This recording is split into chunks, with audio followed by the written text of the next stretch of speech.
नमस्कार प्यारे बच्चों, आप सभी का स्टडी 91 के इस ऑनलाइन प्लेटफॉर्म पर मैं अमित आप सभी का हार्दिक स्वागत करता हूं। दोस्तों, आप सभी के सामने आज की क्लास में हम सभी पढ़ने वाले हैं वैदिक कालीन शिक्षा, जो आप सभी के पेपर के लिहाज से सुपर टेट की तैयारी करने वाले सभी बच्चों के लिए बेहद इंपॉर्टेंट होगा। सभी बच्चे एक बार सेशन को शेयर करते हुए क्लास को लाइक करेंगे, ध्यान देंगे वैदिक कालीन शिक्षा में हम सभी क्या पढ़ने वाले हैं। सबसे पहले इस पर बात कर लेते हैं। दोस्त, हम सभी जो पढ़ेंगे वैदिक कालीन शिक्षा के उद्देश्य क्या था, उसके साथ साथ वैदिक कालीन शिक्षा में कौन सा संस्कार होता था, बात किया जाए जो शिक्षा की व्यवस्था कैसी थी, इस पर हम चर्चा करेंगे। और बात करेंगे वैदिक कालीन शिक्षा में जो शिक्षा की अवधि कितनी होती थी, कितना टाइम का होता था, जो एजुकेशन दिया जाता था वह कितने टाइम का होता था, इस पर बात करेंगे। और साथ साथ स्त्रियों की शिक्षा पर बात करेंगे। और उसके साथ साथ बात करें कि सिलेबस किसका, मतलब कौन सा चीज पढ़ाया जाता था। तो सारे बच्चे इस बात को ध्यान देंगे कि हम सभी आज की क्लास में पढ़ने वाले हैं, बेहद इंपॉर्टेंट है और यहां से पेपर में आप सभी से पूछे जाते हैं क्वेश्चन। ध्यान देंगे दोस्त। एक इन्फॉर्मेशन है हिंदी इंडिविजुअल क्लास के बारे में। क्या है हिंदी इंडिविजुअल क्लास के बारे में इन्फॉर्मेशन है दोस्त, वह इन्फॉर्मेशन है कंप्लीट कोर्स आप सभी के सामने होगा। साथ साथ बात करें 1 साल की वैधता के साथ आपको प्रोवाइड होगा और 130 प्लस घंटे की क्लास में मिलेगी। 2 नंबर आप सभी के सामने दिए गए हैं, किसी भी दिक्कत के लिए आप सभी इस पर संपर्क कर सकते हैं इन नंबरों पर। चलेंगे हम सभी वैदिक कालीन शिक्षा को देखते हैं। बात किया वैदिक कालीन शिक्षा, जिसे हम जानते हैं वैदिक पीरियड एजुकेशन की बात करेंगे और देखें कि इसमें जो केंद्र बिंदु क्या था, मतलब केंद्र बिंदु जो वैदिक कालीन शिक्षा होता था। तो आप जानते हैं सबसे पहले जो प्रारंभिक शिक्षा की बात करें, जो प्रारंभिक शिक्षा स्टार्ट होती है वह वैदिक कालीन शिक्षा से ही स्टार्ट होती है। तो दोस्त, आप जानते हैं जो वैदिक कालीन शिक्षा की व्यवस्था थी, जिसमें गुरुजी बच्चों को सामने बैठा करके पढ़ाते थे, उसमें से बात किया जाए तो इसका जो केंद्र बिंदु होता था वह क्या दिया जाता था, धर्म प्रचार के लिए, मतलब धर्म पर शिक्षा दी जाती थी। तो वैदिक कालीन शिक्षा जब केंद्र का जो शिक्षा का केंद्र बिंदु था वह धर्म था। वेरी इंपॉर्टेंट है, अगर आपसे पूछा जाए तो आप धर्म बताएंगे। चलिए हम बात करेंगे उद्देश्य क्या होता था, क्या वैदिक कालीन शिक्षा का उद्देश्य, जिसमें से बात करें वैदिक कालीन शिक्षा की उद्देश्य की बात करें, इसमें से संस्कृति का संरक्षण एवं प्रचार करना। जैसे हमारी संस्कृति जो हमारे कल्चर है उसका क्या करना था, उसका प्रचार करना, संरक्षण करना और उसके साथ साथ इन सभी बातों पर होता था। जैसे धार्मिकता, इसका उद्देश्य था हमारा। उसके साथ साथ बात करें व्यक्तित्व का सर्वांगीण विकास, आपका जो पर्सनालिटी है उसका सर्वांगीण विकास कैसे हो, इसके बारे में शिक्षा दी जाती थी। जीविकोपार्जन, कैसे अपने जीवन का निर्वहन आप करेंगे, इसका उद्देश्य होता था, इस शिक्षा के माध्यम से दी जाती थी। चरित्र निर्माण की भी बात किया जाता था। तो आपका जो उद्देश्य की अगर कोई बात पूछे कि वैदिक कालीन शिक्षा में उद्देश्य क्या होता था, तो आप दोस्त बता देंगे यही सारे उद्देश्य होते थे। आप समझ गए होंगे। आगे हम बात करेंगे, ध्यान देंगे। तो अब शिक्षा व्यवस्था की चर्चा कर लेते हैं। क्या होती थी शिक्षा व्यवस्था, कैसी होती थी शिक्षा की व्यवस्था दी जाती थी। बात करेंगे कारा की शिक्षा के केंद्र बात करें गुरुकुल थे। जैसे कहाँ शिक्षा दी जाती थी, बच्चों को गुरुकुल में शिक्षा दी जाती थी, जो नगरों से दूर, जो नगरों से कोलाहल से दूर, जो नगरों के कोलाहल, मतलब कोलाहल माने जानते हैं, जो शोर शराबा होता है नगर में, आप जानते भी हैं। तो कोलाहल से क्या होता था, दूर, किसी जंगल या नदी के किनारे या आसपास होते थे। मतलब जहां गुरुकुल कहां होते थे, मतलब जो नगर से दूर होते थे, नदी या के किनारे वहीं कहीं बने होते थे, गुरुकुल बने होते थे। बात किया जाए वैदिक कालीन शिक्षा को भारतीय शिक्षा का स्वर्ण काल बोला जाता है। अगर आपसे पूछे कि जो वैदिक कालीन शिक्षा को जो भारतीय शिक्षा का क्या बोला जाता था, तो आप बताएंगे स्वर्ण काल बोला जाता था। शिक्षा की बात करें तो निःशुल्क शिक्षा होती थी। इसमें क्या होती थी, शिक्षा निःशुल्क दी जाती थी, मतलब पैसे नहीं लगता था। उसके साथ साथ बात करें तथा राज्य का शिक्षा पर कोई अधिकार नहीं था, मतलब राज्य का शिक्षा पर कोई अधिकार नहीं था, अर्थात गुरुकुल पर पूरी तरीके से ऋषियों का आधिपत्य था। क्या था, ऋषियों का आधिपत्य था। यहां पर बात किया जाए तो पूरी तरीके से ऋषि जो थे, ऋषि मुनि, वही सब ऋषि मुनि मिलकर जुलकर इस जो शिक्षा वैदिक कालीन शिक्षा था उसका संचालन करते थे, बच्चों को पढ़ाते थे। कॉन्सेप्ट समझ गए होंगे, या गुरुकुल वाली जो बात करें जब वैदिक कालीन शिक्षा की शिक्षा व्यवस्था, इसे आप सीख गए होंगे। आगे दोस्त बात करते आय का क्या साधन होता था। अब ठीक है, अब मान लीजिए शिक्षा बच्चों को दिया जा रहा है, वो आप जानते भी हैं निःशुल्क शिक्षा थी। अब आय का साधन क्या होता था, जब आपके पास कुछ तो साधन तो होना चाहिए। अब भाई शिक्षा का संचालन कैसे हो पाएगा, नहीं हो पाएगा अगर पैसे नहीं रहेगा। तो आय का साधन की बात करें, गुरुकुल की आय के साधन जो जो भिष्टारण था, मतलब भिक्षा जो मिलता था, वह था राजा द्वारा दिए गए सहयोग या धनी लोगों द्वारा दी गई सहायता होती थी। मतलब राजा के द्वारा दिया जाता था, मतलब गुरुकुल में जो पढ़ने वाले बच्चे थे उनके लिए राजा के द्वारा कुछ हेल्प किया जाता था गुरुकुल को। उसके साथ साथ जो धनी व्यक्ति थे वो भी क्या देते थे, सहायता देते थे। तथा समापवर्तन संस्कार के द्वारा घर लौट रहे, मतलब जब आप जानते हैं जब बच्चे शिक्षा ले लेते थे वैदिक कालीन शिक्षा में, तो एक बच्चे का संस्कार होता था, वह समावर्तन संस्कार होता था। क्या होता था? समावर्तन संस्कार होता था। वह समावर्तन संस्कार के बाद जो बच्चा लौट रहे जो शिष्य होते थे वही क्या करते थे, गुरु दक्षिणा देते थे। मतलब गुरु जी को क्या कहते थे, गुरु जी अब हम जा रहे हैं, आप ले लीजिए गुरु दक्षिणा। तो कुछ गुरु दक्षिणा के माध्यम से मिल जाता था, आय का स्रोत हो जाता था। कुछ जो भिष्टासन भिक्षा उच्छा लेने जाते थे वह हो जाता था। उसके साथ साथ राजा के द्वारा मिल जाता था, या फिर कुछ धनी व्यक्ति होते थे वह सभी दे देते थे, और उसी से क्या चलता था, जो शिक्षा की व्यवस्था सुचारू रूप से चल रही थी। आगे दोस्त बात करेंगे, तो आय का साधन आपने देख लिया। अब हम थोड़ा सा बात करेंगे जो शिक्षा की व्यवस्था थी। देखिए ध्यान देंगे, बालक मान लीजिए जन्म लेता है। अब हम थोड़ा सा मैप के थ्रू समझने का प्रयास करेंगे।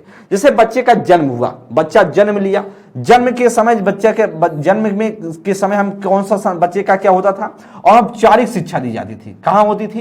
परिवार में। जैसे बच्चा बालक हुआ, बालक का जन्म हुआ, तो बालक का जन्म होता था तो अनौपचारिक शिक्षा दी जाती थी, वह परिवार में दी जाती थी जन्म के समय।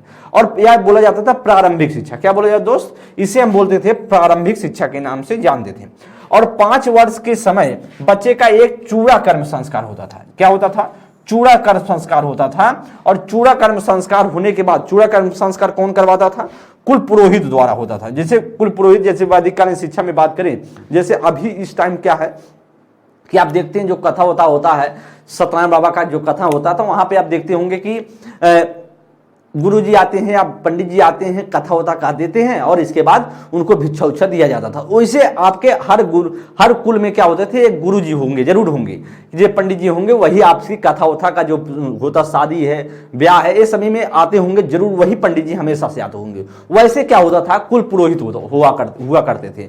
वही कुल पुरोहित आते थे 5 साल की उम्र में, और वही जब बच्चा 5 साल का हो जाता था चूड़ा कर्म संस्कार करा देते थे। और वह चूड़ा कर्म संस्कार में क्या होता था, चावलों में वर्णमाला के अक्षर बनाना। जैसे चावल पूरा हो गया, फैला दिया जाता था। अब उसी पे गुरुजी पकड़ करके, गुरुजी जो कुल पुरोहित होते थे, बच्चे का हाथ पकड़ करके अक्षर कोई चित्र बनवा देते थे, मतलब ए है, बी है, कोई शब्द लिखवा देते थे, जिससे बच्चे का शुरुआत हो गया। तो मतलब चूड़ा कर्म संस्कार से बच्चे का शुरुआत हो जाता था, और गृह शिक्षा प्रारंभ हो जाती थी। मतलब अब घर पे बच्चों को शिक्षा दी जाएगी, गृह शिक्षा प्रारंभ हो जाती थी। तो बच्चे का जन्म हुआ, जन्म के समय आप जानते हैं अनौपचारिक शिक्षा होती थी, घर पे होती है। और 5 वर्ष में बच्चे का चूड़ा कर्म संस्कार होता था, कुल पुरोहित आते थे, अच्छा लिखवा देते थे। आगे हम बात करेंगे तो कुल अब क्या होता था, बच्चा 5 साल का हो गया। अब जब बच्चा 5 साल का हो गया तो अब कहां बच्चा जाएगा, उससे बड़ा होगा तो अब गुरुकुल में प्रवेश लेगा। गुरुकुल में प्रवेश होने के समय बच्चे का कौन सा संस्कार होता था, उपनयन संस्कार होता था। इसे हम बोलते हैं मौजी संस्कार भी बोलते हैं। क्या, अगर उपनयन संस्कार आ जाए या मौजी संस्कार तो एक ही चीज है।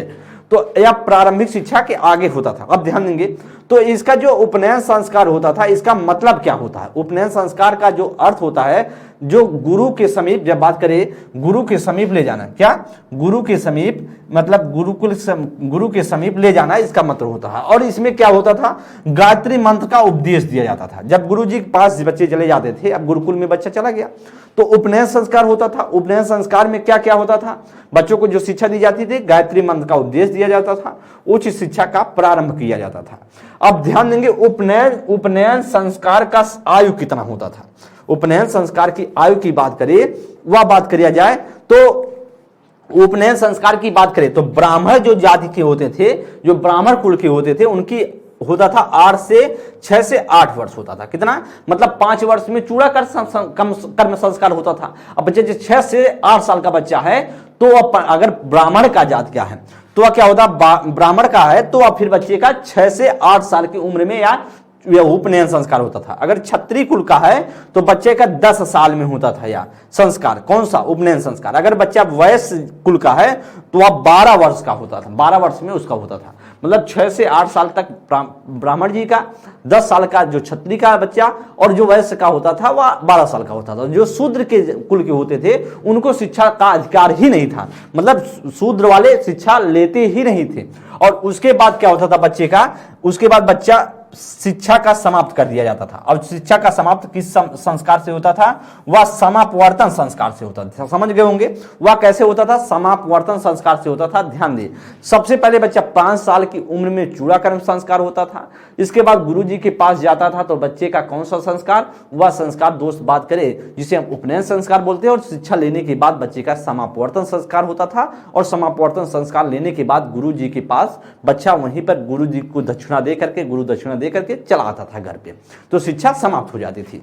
इसके बाद बात करेंगे आगे, समझिए। कह कि प्रारंभिक शिक्षा की शुरुआत, कर कि प्रारंभिक शिक्षा की शुरुआत घर पर ही विद्या आरंभ संस्कार या चूड़ाकर्म संस्कार या 5 वर्ष की उम्र में होता था। मैंने आपको यही बता दिया, जिसमें कुल पुरोहित बालक को स्नान के बाद नवीन वस्त्र धारण कराकर उसकी उंगलियां पकड़कर चावल के दानों पर वरमाला अक्षर लिखवाता था। इसके बाद कुल पुरोहित को दक्षिणा आदि देकर विदा किया जाता था। तो मैंने आपको यही बताया कि 5 वर्ष के बाद वही जो चूड़ाकर्म संस्कार के बाद जो दक्षिणा दे करके विदा कर दिया जाता था। इसके बाद उच्च शिक्षा की शुरुआत गुरुकुल में क्या होता था, गुरुकुल में उपनयन संस्कार से होता था। तो उपनयन संस्कार के साथ होता था, जिसका अर्थ होता समीप ले जाना, जिसका अर्थ होता समीप ले जाना। देखिए यही आपको बताया, और यह बहुत महत्वपूर्ण है। अगर आपसे पूछे उपनयन संस्कार का अर्थ क्या होता है तो आप सीधा बताएंगे समीप ले जाना होता है। उपनयन संस्कार में विभिन्न लिखित तथ्य महत्वपूर्ण थे। आगे हम चलते हैं, क्या महत्वपूर्ण था। जैसे ध्यान देंगे ब्राह्मण का, देखिए यहां पर अच्छा क्वेश्चन है, समझने का प्रयास करेंगे। क्वेश्चन यहां से पूछे जाते हैं दोस्त। अगर ब्राह्मण का बच्चा है तो मैंने आपको बताया 6 से 8 साल का होता था, और क्षत्रिय का होता था 10 साल में जो उपनयन संस्कार दिया जाता, वैश्य वाले का 12 साल में। अब हम बात करें किस मौसम में, या मौसम में बटा होता था कि जो ब्राह्मण जाति का था कुल के होते थे वह बसंत ऋतु में क्या शिक्षा ग्रहण करते थे। अगर क्षत्रिय के होते थे तो गर्मी या ग्रीष्म ऋतु में वह होता था, और वैश्य के छात्र हैं तो शरद ऋतु में होता था। किसमें, शरद ऋतु में उनको शिक्षा दी जाती थी। मंत्र की बात करें तो ब्राह्मण के कुल के को गायत्री मंत्र सिखाया जाता था, और वहीं पर बात किया जाए वहीं पर क्षत्रिय को टिष्टुभ जो मंत्र बताया जाता था, और इसको वैश्य को क्या बोला जाता था, जगती मंत्र सिखाया जाता था। अगर आपसे पूछे ऊपरी वस्त्र क्या पहनते थे, इनको कपड़े पहनने के लिए वस्त्र भी दिया जाता था। जैसे बात करें ब्राह्मण का जो कुल के जाति के होते थे बच्चे, वह काले हिरण की खाल पहनते थे, और क्षत्रिय के क्या पहनते थे, धब्बेदार हिरण की खाल पहनते थे, और वैश्य की बात करें तो बकरे की खाल पहनते थे। समझ गए आप। तो ये सारी शिक्षा थी, इसे आप थोड़ा सा ध्यान देने का कोशिश करेंगे, स्क्रीनशॉट ले सकते हैं। देखिए बहुत महत्वपूर्ण है, या पेपर में पूछा जाता है। यह सारी चीजें दोस्त पूछा जाता है आप सभी के पेपर में। आगे ध्यान देंगे, करा कि गुरुकुल में निवास करने वाले शिष्य को ब्रह्मचारी, अगर जो गुरुकुल में निवास करते थे, जैसे गुरुकुल में गए बच्चे पढ़ने के लिए, तो उन बच्चों को क्या बोला जाता था, शिष्य को ब्रह्मचारी बोला जाता था। कुलवासी बोल सकते हैं, या अंतावासी भी बोला जाता था, या इसे क्या बोला जाता, द्विज के नाम से भी जाना जाता था। किसके नाम से, द्विज के नाम से भी जाना जाता था। शिक्षा की अवधि सबसे कम, मतलब शिक्षा की अवधि सबसे कम 12 वर्ष की थी, क्योंकि एक वेद का अध्ययन करने में 12 वर्ष का समय लगते थे। जैसे बात करें, अगर आपसे वेरी इंपॉर्टेंट पॉइंट है, इसे ध्यान देंगे। अगर आपसे पूछे एक वेद के ज्ञाता को क्या बोला जाता था, स्नातक बोला जाता था। समझिए बात को, 4 वेद होते हैं आपको पता है, एक वेद पढ़ने में 12 वर्ष। अगर कोई व्यक्ति 12 मान लीजिए चारों वेद का ज्ञाता बनना चाहता है बच्चा, वह उसको 48 साल लगेगा। इसका मतलब उसको पढ़ते पढ़ते ही उसका जीवन खत्म हो गया जीवन, क्योंकि अब बात समझ रहे हैं, 10 साल के आसपास वो पढ़ने जाता था, अब 50 साल तक वह ले रहा वेदों के ज्ञाता, 60 साल का हो गया तो अब क्या हुआ उसका, और क्या होगा, वह तो ज्ञाता ही रह जाएगा और कुछ कर ही नहीं पाएगा। इसलिए बात करें, एक वेद के ज्ञाता को स्नातक बोला जाता था, 2 वेद के ज्ञाता को क्या बोला, वसु बोला जाता था, 3 वेद के ज्ञाता को रुद्र, और 4 वेद के ज्ञाता को आदित्य बोला जाता है। वेरी इंपॉर्टेंट है, इन सभी पॉइंट को थोड़ा सा ध्यान देंगे। बहुत महत्वपूर्ण है, कॉन्सेप्चुअल चीजें हैं, समझने की कोशिश कीजिए, इंपॉर्टेंट पॉइंट पेपर में आती हैं। आपसे पूछा गया है कि एक वेद को पढ़ने में कितना टाइम लगता था वैदिक कालीन शिक्षा में, तो आप बताएंगे 12। और ये आपको याद होना चाहिए ज्ञाता को क्या क्या नाम से पुकारा जाता था। आगे ध्यान देंगे, कह रहा कि जो प्रयाग है, काशी है, कांची है, धार है, मिथिला है, पाटलिपुत्र है, तक्षशिला है, कन्नौज है, नासिक है, कर्नाटक है आदि वैदिक कालीन शिक्षा के प्रमुख केंद्र थे। तो अगर आपसे पूछे वैदिक कालीन शिक्षा के केंद्र कहां कहां थे, तो ये आप सभी के सामने लिखे गए हैं, इसे थोड़ा सा समझें। अब आपसे पूछे शिक्षा का सर्वोच्च लक्ष्य क्या होता था, जो शिक्षा दी जाती थी उसका सर्वोच्च लक्ष्य की बात करें तो मोक्ष की प्राप्ति थी। मतलब हमें क्या लेना है, मोक्ष की प्राप्ति प्राप्त करना है, इसीलिए शिक्षा ली जाती थी। लेकिन इसके अलावा जीविकोपार्जन, सामाजिक कुशलता, भाईचारा, नैतिकता, ज्ञान या व्यवसाय भी इसका उद्देश्य था। मतलब साथ साथ ध्यान दें, मोक्ष की प्राप्ति तो मेन एकदम अंतिम लक्ष्य था, लेकिन उसके साथ साथ बोला जाए ये सारे भी लक्ष्य थे जो जीविकोपार्जन। अब भाई जीवन कैसे चलेगा, तो सीधा मोक्ष प्राप्ति हो नहीं जाएगी, प्रोसेस है, पहले आप जिंदा रहेंगे, कुछ दिन तो जिंदा रहेंगे, इसके बाद आपको मृत्यु होगी तभी तो मोक्ष की प्राप्ति होगी, अदरवाइज कैसे आप जिंदा भी रहोगे मोक्ष की प्राप्ति हो जाएगी, नहीं हो सकती। तो उसी लिए बात कर रहा है कि एक सामाजिक कुशलता भी आपको मेंटेन करना था, भाईचारा भी दिखाना था, नैतिकता की भावना, ये सभी इसका उद्देश्य होता था। अब हम थोड़ा सा ध्यान देंगे कि शिक्षण विधियों में वैदिक कालीन शिक्षा में किन किन शिक्षण विधियों का प्रयोग किया जाता था। जैसे आप जानते हैं अभी क्या है, व्याख्यान विधि है, अभी आप देखते हैं प्रस्तावना कौशल, तो तमाम विधियां हैं, तमाम तरीके से पढ़ाई जाती हैं। लेकिन उस समय मैं बात कर रहा हूं वैदिक कालीन में बात करें तो कौन कौन से अनुकरण विधि इस्तेमाल किया जाता था, मनन विधि इस्तेमाल किया जाता था, रटंत विधि पर जोर दिया जाता था, वाद विवाद विधि पर, और साथ साथ करके सीखने और व्याख्यान विधि आदि जो होता था शिक्षण की विधियां। आपसे पूछे शिक्षण की विधियां क्या होती थी वैदिक कालीन में, तो इसे आप बता देंगे। दोस्त आगे चलते हैं, करा कि यह मुख्यतः अमनोवैज्ञानिक शिक्षण था, क्योंकि ज्यादातर विद्यार्थी निष्क्रिय रहता था। तो वैदिक कालीन शिक्षा में क्या होते थे, मतलब अमनोवैज्ञानिक था, मतलब बच्चे सक्रियता पर जोर ज्यादा नहीं होता था, मतलब निष्क्रिय बच्चे ज्यादा रहते थे। किसमें, वैदिक कालीन शिक्षा में। इस बात को ध्यान देंगे दोस्त। तो आपसे अगर पूछा जाए, ध्यान दें आगे पॉइंट है, वैदिक कालीन शिक्षा में आपसे पूछा जाए वैदिक कालीन शिक्षा में स्त्री शिक्षा की दशा बेहतर थी। जैसे अपाला है, घोषा है, गार्गी है, मतलब स्त्री शिक्षा की क्या थी, दशा अच्छी थी। किसमें, वैदिक कालीन शिक्षा में। अगर आपसे पूछे कि वैदिक कालीन शिक्षा में जो विदुषी महिला कौन कौन सी थी, तो आप कहेंगे अपाला नाम से थी, आप जानते हैं अपाला को जानते होंगे, घोषा है, गार्गी है और मांडवी जैसी विदुषी महिलाएं जिसमें विश्वासा, शास्त्री, लोपामुद्रा, मैत्री, सिकता आदि भी थी। मतलब ये सभी क्या थी, या विदुषी महिला थी और वैदिक कालीन शिक्षा के। तो इंपॉर्टेंट पॉइंट है, पेपर में आता है दोस्त। इन सारे पॉइंट को आप ध्यान देंगे, बहुत महत्वपूर्ण है। जिसमें से अपाला है, घोषा है, गार्गी है, मांडवी, ये चारों बेहद इंपॉर्टेंट है। इन चारों को अपने दिमाग में रखिएगा, घोषा है, गार्गी है और अपाला है और मांडवी है, ये चारों को अच्छे से वेरी इंपॉर्टेंट है वैदिक कालीन शिक्षा के लिए। ध्यान देंगे वैदिक कालीन शिक्षा में गुरुकुल में कठोर अनुशासन की बात की जाए तो कठोर अनुशासन या स्व अनुशासन था, मतलब कठोर अनुशासन था। लेकिन बात करें यह दंडात्मक नहीं था, मतलब दंड नहीं दिया जाता था, मतलब यह ऐसा होता था मतलब कठोर रहेगा लेकिन दंड नहीं दिया जाता था। बात करें विद्यार्थी की बात करें, विद्यार्थी को प्रातः काल उठना क्या होता था, बच्चा प्रातः काल जग जाता था। और गुरुकुल की साफ सफाई, जो गुरुकुल में जहां शिक्षा लेता था, जो नगरों से दूर कहीं कोलाहल से मतलब दूर होते थे, और नदी के किनारे एक बनता था मकान टाइप का, झोपड़ी टाइप का, वहीं पे बच्चे रहकर पढ़ते थे।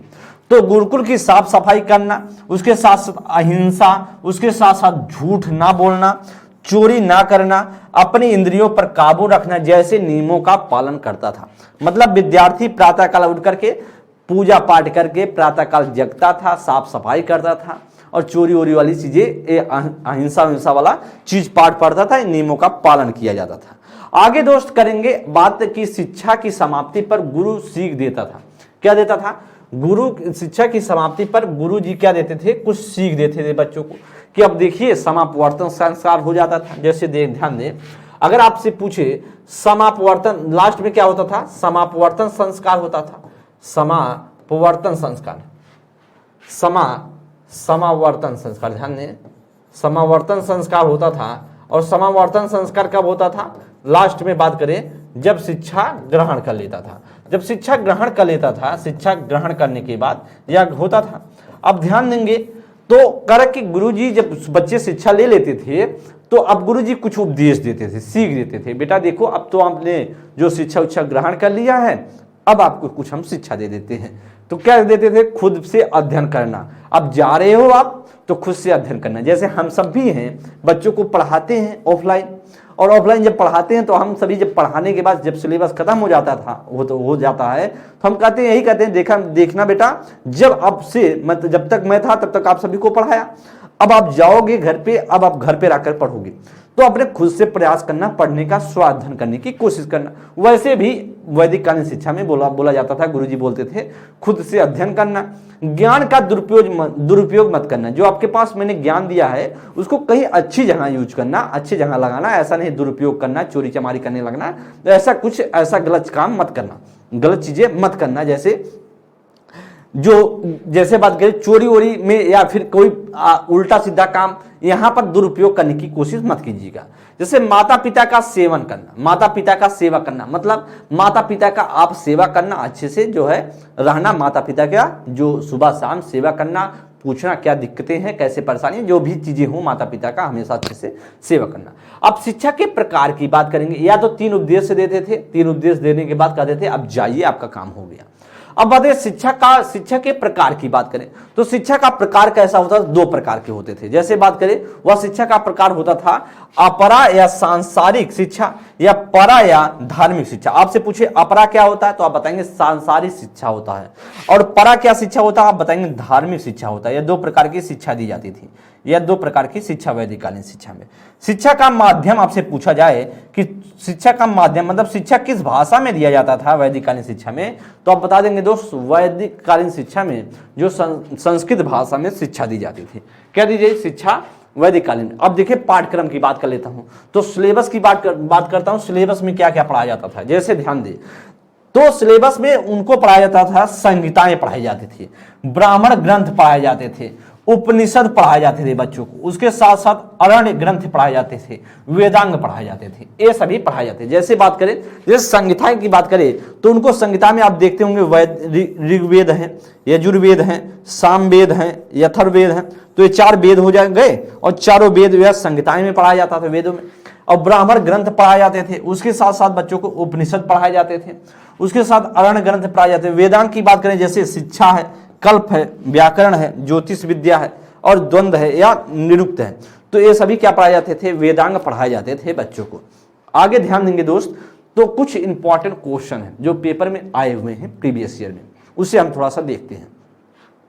तो एक बार मैं कॉन्सेप्ट को समझा देता हूं। वैदिक कालीन शिक्षा की बात करें तो पहले आप सुनेंगे अच्छे से वैदिक कालीन शिक्षा को।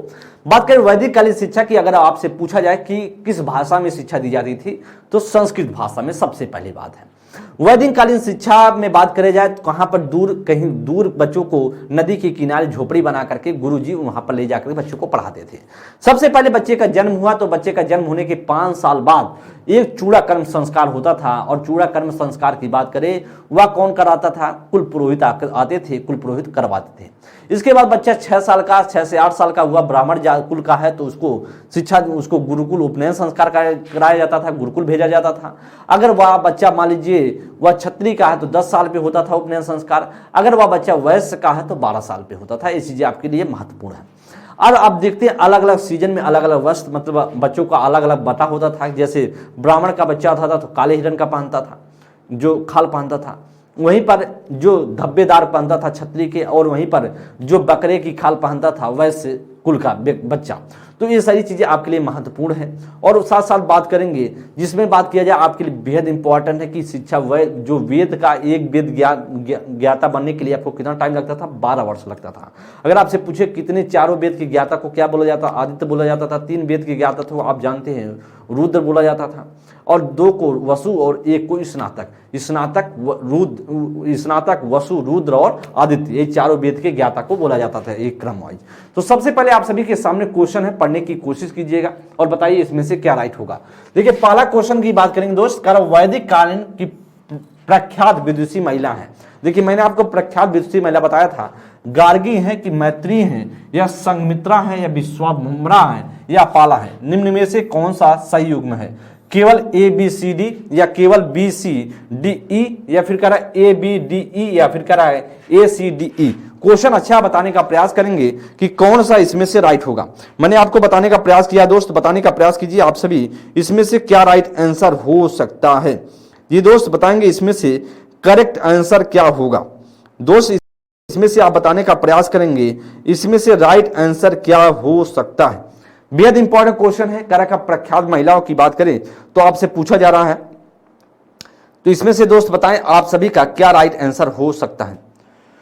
तो दोस्त आपसे जो पूछा जा रहा है इसमें से कौन सा राइट होगा, इसमें से बात करें तो मैंने आपको बताया था गार्गी है और क्या है मैत्री है, उसके साथ मैंने बताया था विश्वम्भरा है और अपाला है। और संघमित्रा क्या होती थी? संघमित्रा बौद्ध काल की होती है। कौन? बौद्धकालीन शिक्षा की है। बौद्धकालीन शिक्षा की कौन की है? बौद्धकालीन शिक्षा की है। बौद्धकालीन शिक्षा की महिला है। इसलिए दोस्त बात करें हमारा क्या राइट होगा, वह सी इज द राइट ऑप्शन। क्या होगा? सी इज द राइट ऑप्शन। आप समझ गए होंगे, सी इज द राइट ऑप्शन हो जाएगा। क्या होगा? सी इज द राइट ऑप्शन होगा। नेक्स्ट क्वेश्चन पर चलेंगे। अगला नेक्स्ट क्वेश्चन देखेंगे तो आप जानते हैं संघमित्रा जो बौद्धकालीन शिक्षा की विदुषी महिला थी। आपसे पूछा जा रहा है कि शिक्षा की गुरुकुल प्रणाली का क्या उद्देश्य रहा। करा कि समानता और उत्कृष्टता को बढ़ावा देना, अधिगम में तनाव को न्यून करना, भावी अधिगम के लिए सशक्त बनाना या स्व सहायता को प्रोत्साहित करना। तो शिक्षा में जो गुरुकुल का सिस्टम होता था, गुरुकुल प्रणाली का क्या उद्देश्य था, आप बताएंगे। क्वेश्चन बताने का प्रयास करेंगे इसमें से क्या राइट होगा। तो आप जानते हैं जो उद्देश्य होता था, गुरुकुल का उद्देश्य होता था दोस्त, तो अधिगम में तनाव को न्यून करना, ऐसा कुछ उद्देश्य नहीं, मैंने आपको बताया ही नहीं। वह भावी अधिगम के लिए करा सशक्त बनाना, अधिगम के लिए सशक्त बनाना होता था नहीं दोस्त। आप बात करें कह रहे कि स्व सहायता को प्रोत्साहित करना, ऐसा भी नहीं। वह किसके लिए होता था? उद्देश्य क्या था? वह था समानता और उत्कृष्टता को क्या करना, बढ़ावा देना, या वैदिक कालीन शिक्षा का उद्देश्य होता था दोस्त। आप सभी ने दोस्त देखने का प्रयास किया। देखिए इन्फॉर्मेशन है, इन्फॉर्मेशन की बात करें यूपी त्रिवेशी पेट कंप्लीट कोर्स आपके सामने होगा। जैसे कंप्लीट कोर्स की बात करें 1299 का है, हिंदी इंडिविजुअल बैच की बात करें 249 का है, डिटेल बुक की बात करें 299 का है, प्रैक्टिस बुक बात करें 90 रुपए का है, कंबो बुक आपको लेना है तो 380 रुपए का है। दो पुस्तक आपके सामने दिख रहा है, संपूर्ण अध्ययन सामग्री और प्रैक्टिस बुक। इसे ऑनलाइन ऑफलाइन दोनों तरीके से परचेज कर सकते हैं। 2 नंबर दिए गए हैं, यहाँ पर आप सभी संपर्क कर सकते हैं कोई दिक्कत हो तो। साथ साथ बात करेंगे दोस्त आधुनिक इतिहास की क्लासेस चल रही हैं, इंडिविजुअल बैच होगा, आप सभी ज्वाइन हो सकते हैं। और यहाँ पर बात करें 2 नंबर दिया गया है, यहाँ पर संपर्क कर सकते हैं दोस्त। तो दोस्तों आप सभी ने देखा वैदिक कालीन शिक्षा पर हम सभी ने अच्छे से क्लियर करने की कोशिश किया। ऐसे ही क्वेश्चन कहीं ना कहीं आप सभी के पेपर में पूछे जाते हैं और इंपॉर्टेंट क्वेश्चन पूछे जाते हैं। अगली क्लास में मिलेंगे हम सभी किसी निश्चित पार्ट पर। तब तक के लिए आप सभी स्वस्थ रहें, मस्त रहें। और क्लास एक बार जब एंड हो जाए तो आप जरूर बताने का प्रयास करेंगे कि सेशन कैसा लगा। जरूर आप लोग अपना कमेंट के माध्यम से बताएं कि और सारी चीज़ें क्या आपको पढ़ाई जाए, आपको क्या और पढ़ना है, तो जरूर बताते चले। आप अपने राय जरूर दिया करें। तब तक के लिए दोस्त बहुत बहुत धन्यवाद। थैंक यू मित्र, नमस्कार।